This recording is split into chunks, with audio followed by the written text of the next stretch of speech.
Their location, those fires burning in Altadena. Let's go to Mike Rogers at the desk now with the very latest for us. Mike. Yeah, guys, I wanted to jump back on because some of those evacuations in the Sierra Madre area have turned from voluntary to mandatory, and I wanted to make sure you knew which ones those were so you can evacuate if you're in that area. Let's jump into my computer here. Actually, I believe we have, jump to my computer first, and we'll show you here the red. The areas in red, this is the areas of Sierra Madre that were just a few minutes ago yellow. These were the voluntary evacuations here that I was just telling you about in the city of Sierra Madre. But, just as soon as I started to hear that they were concerned the fire was beginning to move east, that's when these turned from yellow to red. So now you've got these Sierra Madre areas that are becoming mandatory evacuations as the fire continues to move. And even this LA County one, this Pasadena one, has also turned into a mandatory evacuation zone. Let's show you why, because here is video, live pictures now, of yet another home burning in the Altadena area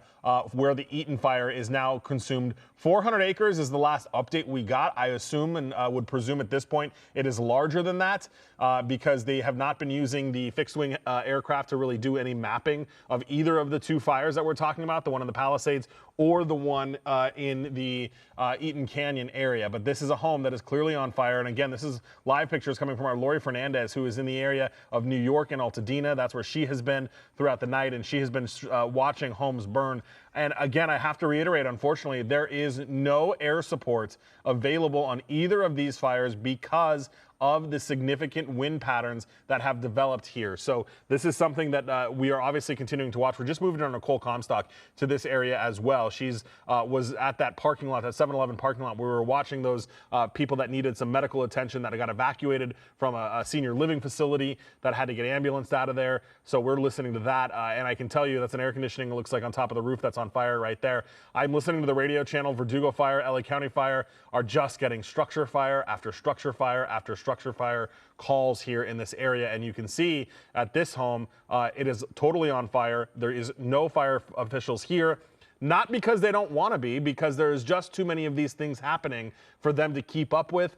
There are too many people that need help. We've talked about this before, and I'll reiterate it again. Life safety is their #1 priority, then structure protection, and then getting the fire out. So the fact that homes are burning, that means they are still in that life safety mode where they are trying to make sure that people who need to be evacuated are evacuated. We saw the massive undertaking that they were dealing with in Nicole's situation, where they had to bring in a SWAT Bearcat to load people into, a city bus, all kinds of ambulances. I wanted to point out, Pat and Juan, you guys were talking about how anybody will jump in and help. Yes. And to that point, in Nicole's video, there was an ATF agent, an alcohol, tobacco, and firearms agent, who's obviously not doing any kind of investigative work here as part of the ATF, but jumped in, had his identifications on, and was helping load people up into ambulances. Wow. So it just really goes to show you that our community is willing to step in and help people in their time of need, because unfortunately, many of our neighbors, many of our people that we know are going to be dealing with this tonight.